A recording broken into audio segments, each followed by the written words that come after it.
Jadi saya bersyukur malam hari ini Anda berlangsung, saya lihat ini tidak bisa terjadi kalau tidak suci Anda semua. Mungkin kalau fisiknya nggak suci lah, tapi kalau sedang nggak suci, tapi hati Anda suci. Pikiran Anda suci, kalau tidak suci Anda tidak bisa bertahan lebih dari 2 jam.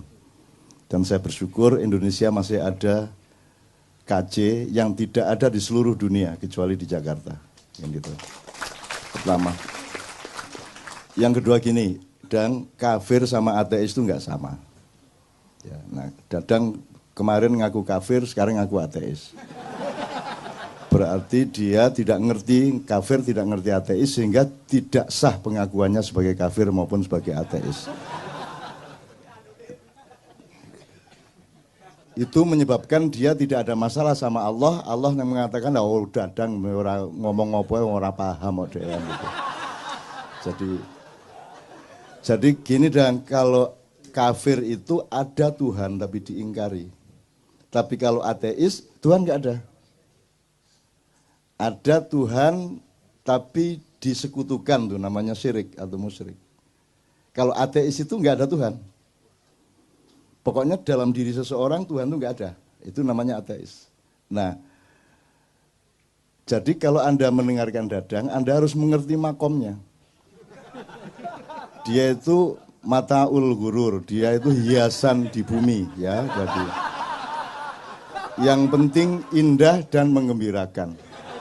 Tidak usah diukur ini Mas Murni apa KW4, nah, benar. Pokoknya yang penting Dadang menggembirakan. Ada seorang senior ateis juga, senior ateis di Jogja, namanya Pak Azadi Siregar, Bang Hadi, yang nulis Cintaku di Kampus Biru, itu juga sehari-hari selalu menunjukkan, memberi kesan kepada setiap orang bahwa dia tidak percaya Tuhan, bahwa dia bukan Muslim. Justru karena dia sangat Muslim, maka dia menyembunyikan keislamannya. Bahkan dia mengatakan di Katipiro dalam sebuah diskusi, dia mengatakan, kan Muhammad bilang kalau tangan kanan berbuat baik, tangan kiri jangan sampai tahu. Bahkan kalau sholat jangan sampai ketahuan Allah. Dia bilang gitu. Bang ojo banter-banter di obong omahmu, saya bilang gitu kan. Terus kemarin saya ketemu lagi, saya bilang, Bang, tapi bagaimana mungkin sholat terus Allah sampai nggak tahu? Allah kan maha tahu. Oh iya ya, Allah maha tahu ya, jadi setiap kali Allah, waduh tahu ini, nggak jadi. Allahu Akbar, wah ketahuan, dia maha tahu nggak jadi. Akhirnya nggak ada alasan untuk sholat. Karena dia mau ikhlas sholat, jangan sampai ketahuan. Saya sholat tuh ya sholat, titik. Jangan sampai tahu siapa-siapa, Allah pun jangan sampai tahu. Tapi karena Allah maha tahu, dia ingin Allah, waduh ketahuan enggak jadi. Akhirnya gak sembahyang seumur hidup. Nah Dadang itu sejenis itu. Dadang itu pokoknya cari akal bagaimana supaya Tuhan tidak marah ketika dia tidak sholat, tidak puasa, bilang dirinya demi Tuhan saya ateis, segala macam itu kan tidak akan diterima Tuhan. Dan kamu tidak akan saya akui sebagai kafir, tidak akan saya sebagai ateis. Wong tidak logis sama sekali kamu itu. Ya sudah sana masuk surga kamu, kan gitu. Karena tidak ada alasan masukkan neraka. Apanya yang dosa apanya? Sudah miskin, kurus. Bagaimana mau memberi rizki, wong dia kemana-mana cari rizki kan gitu kan. Ya, tapi tenang ya, beres ya. Gitu. Jadi Dadang itu hiasan hidup. Anda harus melihat dia sebagai sumber kegembiraan itu pertama. Jadi gini Mas, gini aja. Sebenarnya nanti saya akan ngomong asal kenapa kok ada judul ini. Singkat kata asal usulnya itu Kadipiro, pusatnya Ma'iyah, koordinatornya itu kasih saran. Lingkaran-lingkaran Ma'iyah di Purwokerto, di Pemalang, di Semarang, Surabaya, Jombang, Malang, Jakarta dan semuanya itu diminta untuk 2 hal. Yang pertama, mengungkap kembali makna sejati dari Al-Quran mengenai jihad dan syahid. Syukur ada istilah-istilah lain, termasuk Islam itu apa, syirik itu apa, bid'ah apa, kalau bisa dielaborasi kembali, karena sudah dibiaskan dan dimanipulir habis-habisan. Nah sekarang Anda tahu orang bilang Allahu Akbar untuk nembak, Allahu Akbar untuk membunuh. Dan sekarang orang juga untuk menandakan Islamnya kan setiap kalimat syahadah. Supaya ketok Islam gitu kan. Dan gak karu-karuan. Istri saya Mbak Fia ke Bandung, dijebak oleh temennya ternyata ikut pengajian ibu-ibu. Terus ibu-ibu tanya, loh Mbak Novia tinggal di mana? Di Jogja Bu. Subhanallah di Jogja. Bojoku bingung hubungannya Jogja karo subhanallah itu apa? Tinggal di Jogja kok subhanallah itu loh. Ki podo lah iya. Kok tinggal di Jogja kok subhanallah, itu sama dengan di TV. Ibu kok bisa di depan HI ini aslinya saya dari Magelang Pak. Luar biasa dari Magelang. Loh dari Magelang kok luar biasa gitu. Di Indonesia ini nanti saya akan ngomong udah nggak ngerti bedanya permata dengan batu, udah nggak ngerti bedanya emas dengan kerikil. Ini kunci malam hari ini, ya kuncinya. Tapi nanti dulu. Jadi kita kembali ke Subhanallah tadi. Jadi setahu saya Subhanallah itu kan mengingat kesucian Allah. Maka alasannya adalah kalau kita melihat sesuatu yang kotor, kita sebut kesucian Allah, kan begitu. Ada orang korupsi Subhanallah. Karena korupsi itu kotor. Kalau alhamdulillah jelas lah. Ada cewek cakep. Alhamdulillah. Gitu kan. Peres. Gitu. Padahal melenduk. Ya. Gitu. Alhamdulillah. Terus gue jadang, mana aja alhamdulillahnya. Gitu kan. Kalau kalau astagfirullah jelas kita menemukan yang kotor dan buruk dalam diri kita, maka kita bilang astagfirullah. Jelas, simple. Alhamdulillah sama. Tapi kalau subhanallah, apalagi Allahu Akbar, itu Anda tidak logis mengucapkan Allahu Akbar kalau Anda tidak terkagum-kagum atau terkejut atau terpana atau tergetar oleh kebesaran ciptaan Allah. Jadi gak iso demo Allahu Akbar. Lah apa ke demo Allahu Akbar? Lah apa rek kok sebut-sebut rek Gusti Allah dari langit ngomong gitu ngene. Lah apa kok sebut-sebut itu Kamu enggak kagum apa-apa kok mau bunuh orang kok Allahu Akbar. Allahu Akbar itu kan tadi terusannya Rabbana ma khalaqta hadza batila. Jadi Allahu Akbar itu puncak perintah Allah untuk meneliti dirimu sendiri, meneliti alam, meneliti kehidupan. Terus kamu menemukan kekaguman-kekaguman luar biasa, ya Allah aku ini sudah mau jual rumah, udah nggak punya harapan. Loh ada loh teman yang nolong saya, Allahu Akbar. Kagum saya sama takdir Allah itu. Nah baru cocok Allahu Akbar. Maka kalau kamu Allahu Akbar, Allahu Akbar, Allahu Akbar.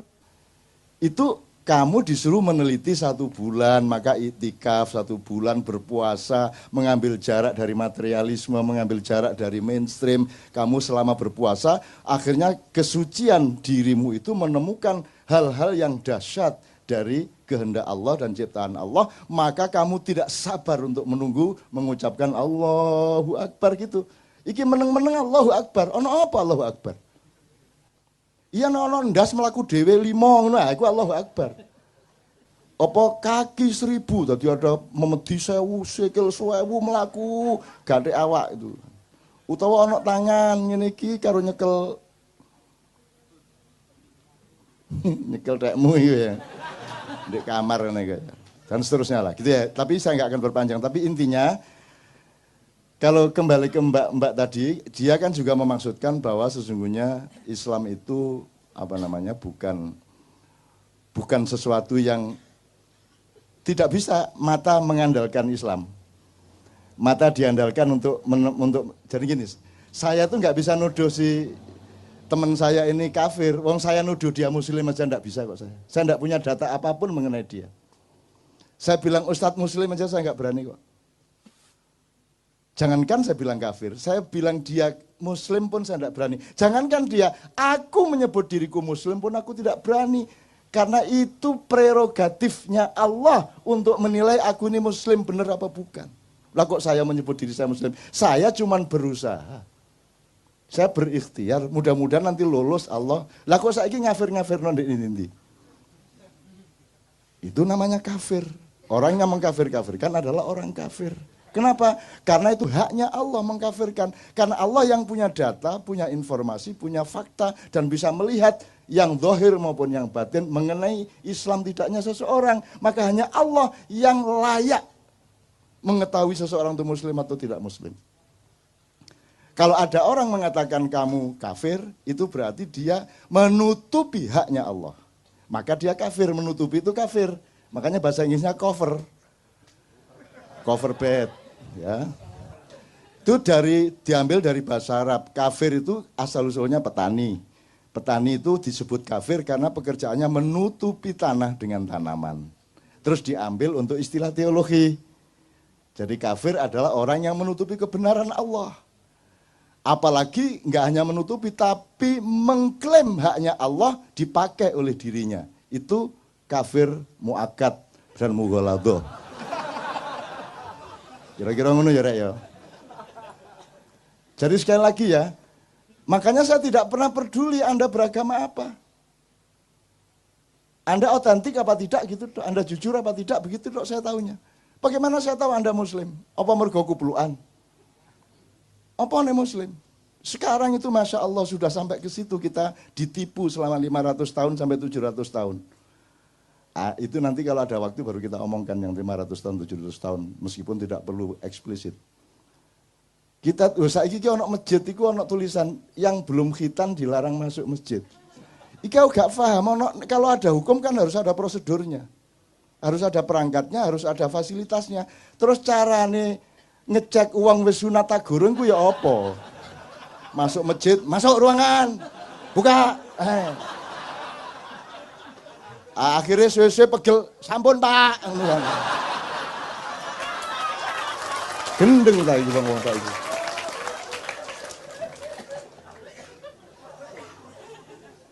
Ini kalau diperlebar banyak sekali ini, tapi saya mohon maaf kepada MUI, saya mohon maaf kepada teman-teman yang lain. Saya bukan apa, saya cuman urun logika, urun akal sehat. Karena sumber kesehatan hidupmu adalah jujurnya pikiranmu. Kalau engkau tidak jujur berpikir, saraf-sarafmu akan konslet dan akan menciptakan perintah-perintah yang akan membuat badanmu tidak sehat. Teman sekalian, jadi sekarang ada sertifikasi arah kiblat, coba. Ya apa ya arah-arah ini? Iya kok kiblat itu jelas. Mana ada orang sholat di Indonesia ngadep kiblat? Nggak ada. Ngadep ke barat, miring ke utara 24,5 derajat. Tapi nggak menghadap kiblat. Kiblat di sana kok. Arab di sana mas, di sana mas, di sana mas. Sembayang ini ya. Ini ya. Lah imamnya wis 70 tahun kata gak kelebok ngono ya apa kan. Mana kiblat? Kan jangan hanya bujur lintangnya juga kan begitu. Iki apa arek-arek? Sertifikasi halal barang gula. Aku setuju aja dan seneng ada dana banyak yang masuk dari sertifikasi halal. Cuman kan nggak masuk akal. Gini loh mas, kalau di Kuala Lumpur, di Tokyo itu kan 90% di jalan raya itu mobil. Maka kalau ada motor bahaya. Maka motor harus menyalakan lampu. Kan gitu. Maka dari jauh sudah kelihatan, tidak sampai tabrakan atau gesekan. Kalau di Jogja lah motor kabeh. Wah, mentrong sambrek. Ini ngapain dinyalakan? Mestinya yang dinyalakan yang minoritas, betul enggak?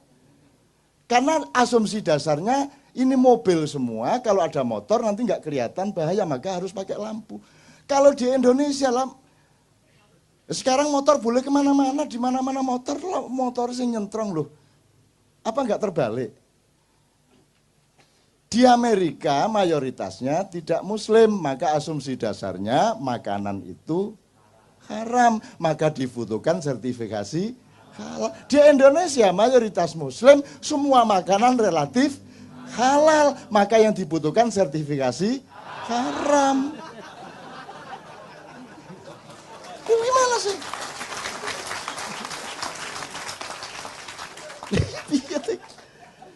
Ya tapi tidak apa-apa, wong dia ndak ngerti.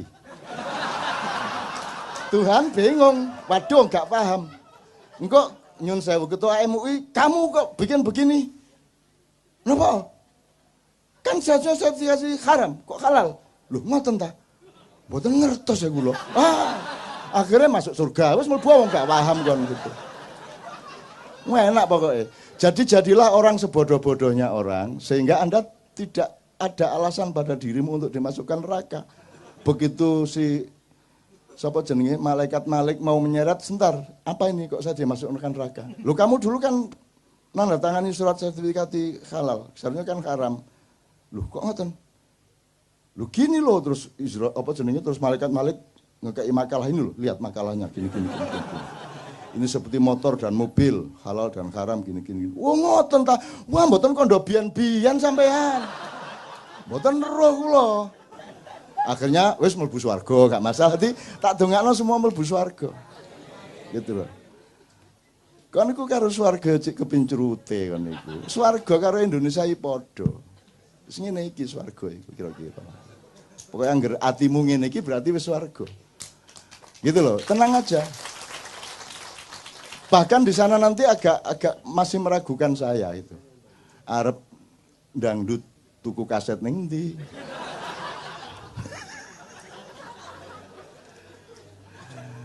Wes nonton TV masa ono siaran TV ndek swarga gitu kan. Enggak, maksud saya itu mbok fokus sama Allah aja. Kalau Anda cari surga mungkin dapat surga, tapi belum tentu dapat Allah karena Allah nanti menjebak kamu. Alah kamu lak cari surga ndak cari aku. Jadi Tuhan malas betul masuk ke surga.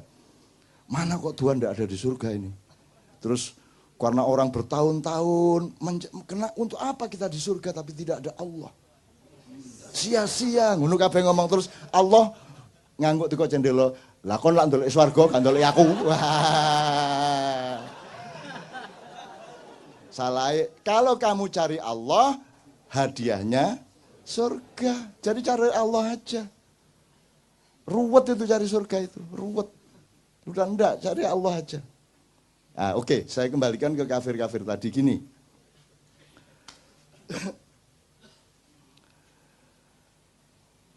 Kan tadi Tuhan tidak ada, Tuhan ada tapi diingkari, Tuhan ada tapi disekutukan. Kira-kira 3 itu ya, mungkin ada variabel-variabel. Ketika, ini kan bisa kata benda, kata kayak yang diomongkan Sabrang tadi. Loh teman-teman Kristen ya percaya kok kalau Muhammad itu Nabi kan gitu. Sebenarnya syahadat itu bersaksi apa mengakui? Hakikatnya itu bersaksi atau mengakui? Mengakui toh. Lah saiki kanca-kanca sing jarene non Islam ki ya ngakoni lho nek Gusti Allah iku ya iko ya toh. Muhammad iku ya nabi. Nek menurut Sabrang, nek ngono Islam bisa. Gitu loh. Kan tidak ada syarat Muhammadur Rasulullah, wa Isa Rasulullah, wa mula gak ada ngono. Zulkifli, Zulkarnain, gak ruwet sadate dawa ngono kok. Nah, syahadat itu formal apa substansial? Substansial. Kalau substansial kan tidak tergantung kamu mengucapkan apa tidak. Sebab kalau harus mengucapkan ini tidak berlaku untuk orang bisu. Mangkel wong bisu.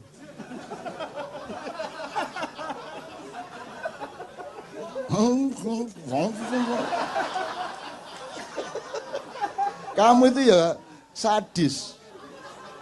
Berdebat yang ndak mengenai tahiyat. Akhirnya saya berpihak kepada orang yang tidak nduting. Dah, mau apa kamu? Karena ndak punya driji. Lah mangkel sih nggak di driji mas. Ngene hari ini. Sing kene berdebat ngene, tang ngene. Wah. Kamu itu kalau berdebat itu mbok yang mikir-mikir kiri kanan. Ada jadilan, makan beling, makan padi, dimarahin, dibid'ahkan. Enggak ngasih makan nasi. Mbok daripada kamu membid'ahkan, bawa nasi bungkus. Anane kula mangan beling niki mboten iso tuku sego, Pak. Timbangane sampean bid'ahno mbok sampean mriki nggawa sego ngono lho dul.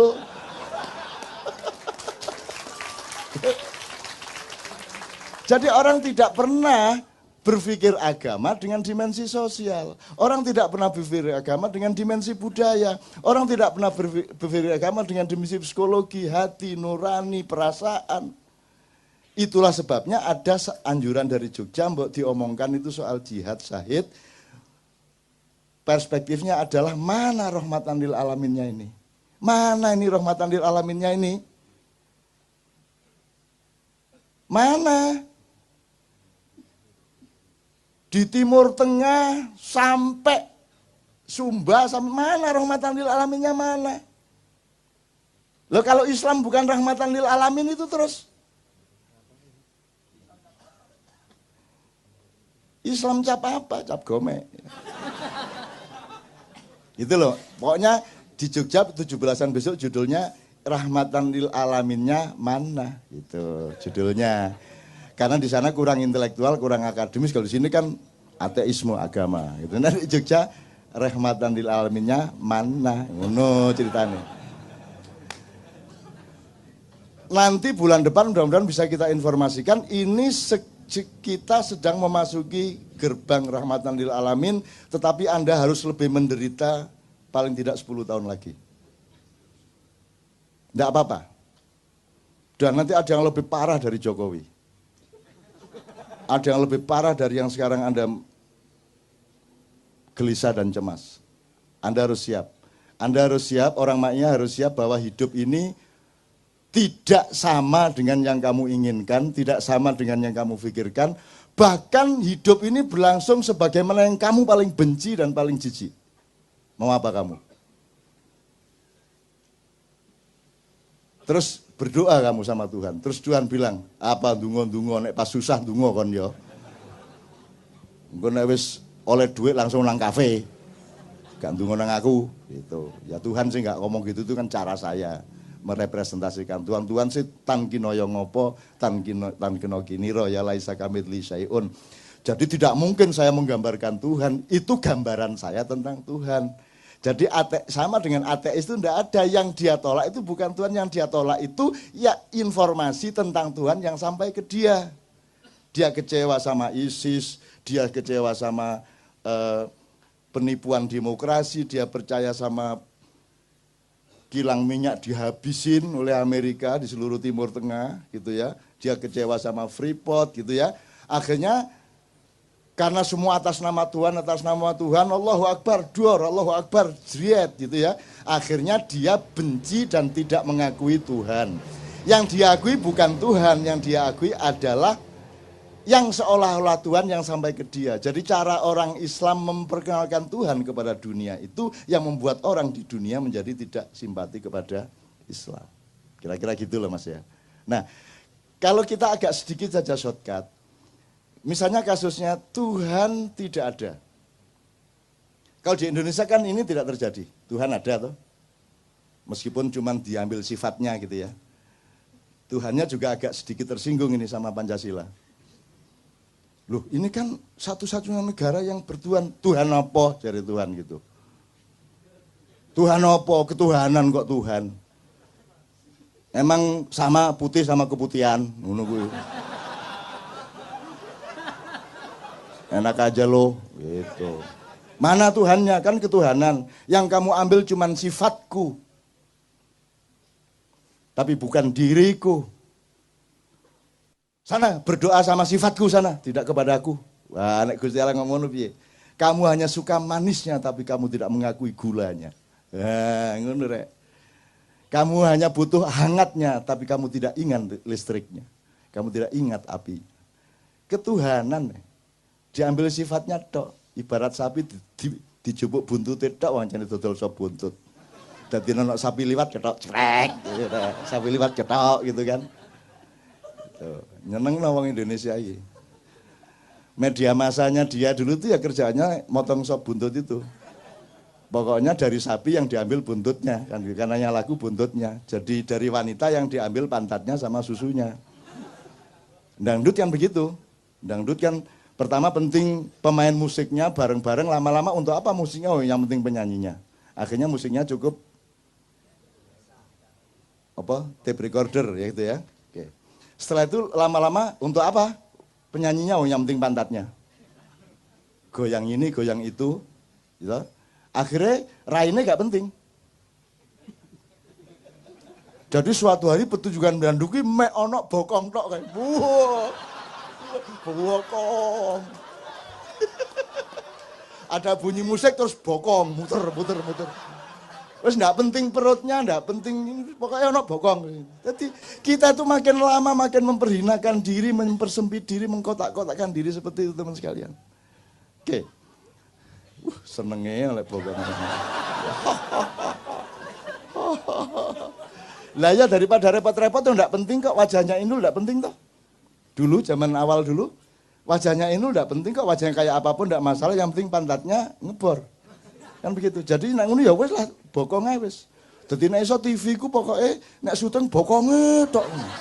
Jadi bokong tok apik itu. Mbok sudah pragmatis seperti itu. Tuh. Nah, oke, sekarang agak lebih serius dikit. Saya coba potong-potong. Kalau Tuhan tidak ada kan tidak terjadi di Indonesia. Pokoknya ele-ele pokoknya anggap Tuhan ada. Sekarang Tuhan ada tapi diingkari.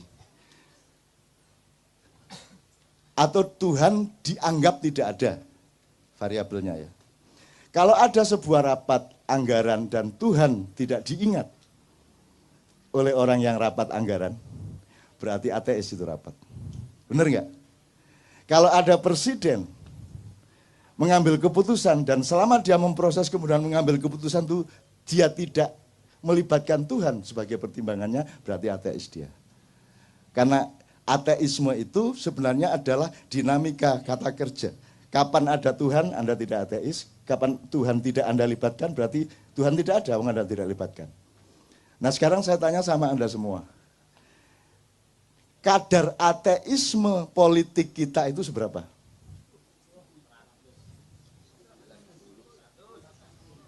Nah kira-kira ini ya Mas ya. Jadi maksud saya kamu dengan judul ini besok ke Bandung pulang, ke Tangerang pulang, ngelihat dengan mata pandang ini. Oh Tuhan tidak diajak runding, Tuhan tidak dijadikan pertimbangan, berarti ateis. Kan enggak terus jadi orang Islam itu syahadat sekali terus Muslim, ya enggak dong. Gendeng tak? Enggak lah. Tuhan menunggu kesetaraan.